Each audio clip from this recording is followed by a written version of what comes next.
नमस्कार दोस्तों। आज कुछ नई पनपती हुई गलत धारणाओं के बारे में कुछ चर्चा करते हैं। दोस्तों, ज्योतिष को लोगों ने अपने अपने तरीके से मॉडिफाइड करना शुरू कर दिया। मसलन एक बड़ी हास्यकर चीज है, ईमानदारी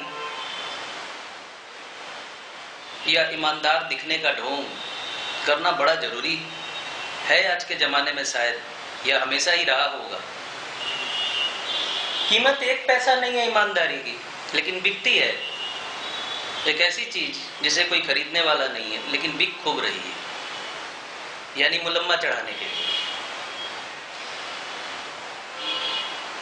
अब जैसे ज्योतिष में मंगल को अगर कोई क्रूर ग्रह पापी ग्रह अगर कह रहा है, क्रूर सूर्य को कहते हैं, तो आपको कुछ ऐसी जमात मिल जाएगी जो कहेगी कि मंगल बहुत शुभ प्लेनेट है, वो पापी ग्रह नहीं होता, वो गलत कह रहा है। अब प्रॉब्लम ये होती है कि जो व्यक्ति जिसे ज्योतिष का ज्ञान नहीं है, वो जब कोई कहता है कि वो डरा रहा है, तो वो इस तरह की बात बोलने वाले को सच मानने लगता है। क्योंकि आम इंसान के दिल में, मन में ये धारणा है कि भैया लोग लूट रहे हैं लोगों, जबकि इस लूट में वो खुद भी शामिल है, लेकिन वो दूसरे उसे लूटते हुए नजर आते हैं। अभी न सिर्फ मंगल राहु को शुभ बताने की होड़, हर अच्छे काम के लिए राहु जिम्मेदार, ऐसी जमात भी खड़ी है बाजार में। छठे भाव को, अष्टम भाव को, द्वादश भाव को शुभ कहने की होड़, क्योंकि कुंडली के 6, 8, 12 भाव को बुरा भाव कहा जाता है। तो एक आदमी उठ के कहेगा कि अरे छठा भाव, अष्टम भाव, द्वादश भाव बड़ा शुभ भाव है, फलाना फलाना फलाना फलाना शुभ है उसमें।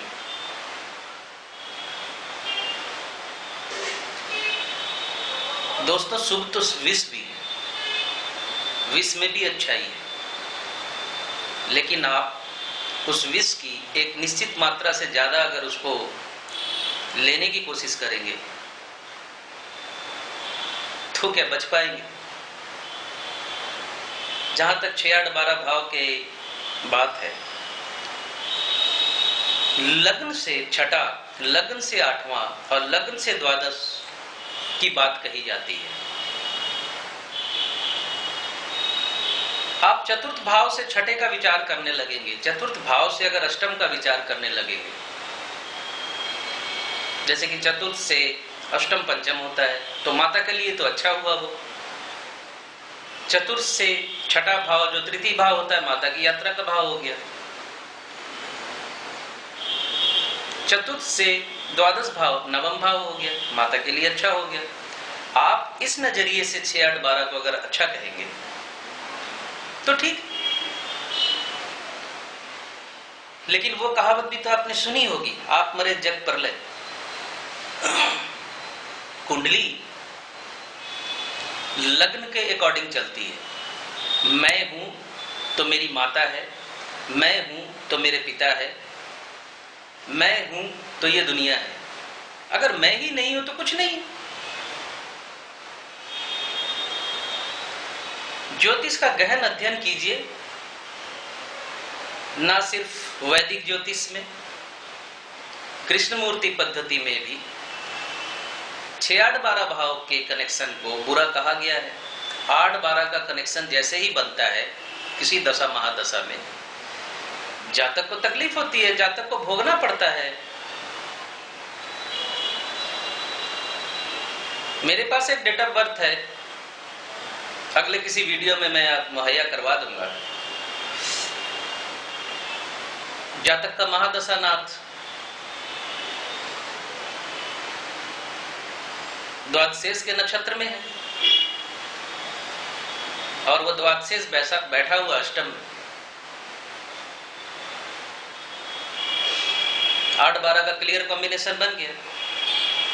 जातक रसोई में खाना बनाते वक्त जल गया, 70% बर्न हुआ उसके शरीर में,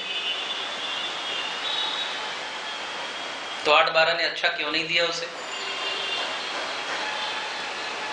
6-8-12 जातक के अन्य रिश्तेदारों के लिए अच्छा है। जिस तरह तर्क की खातिर लोग कहते हैं ना कि अच्छाई भी है बुराई भी है, तो लग्न के अकॉर्डिंग 6-8-12 अच्छा नहीं है। छठा भाव अच्छा है आपकी नौकरी के लिए, आपको नौकरी प्राप्त करनी है तो अच्छा है,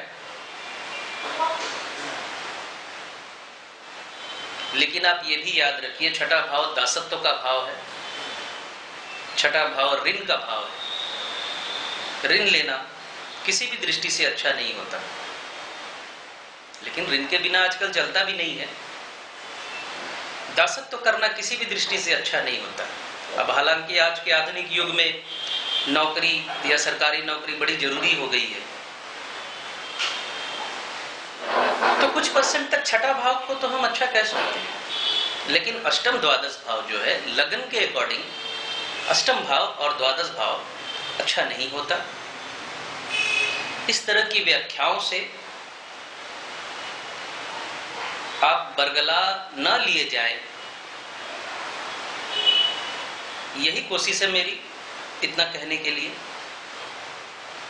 इसीलिए मैंने इतना बोला है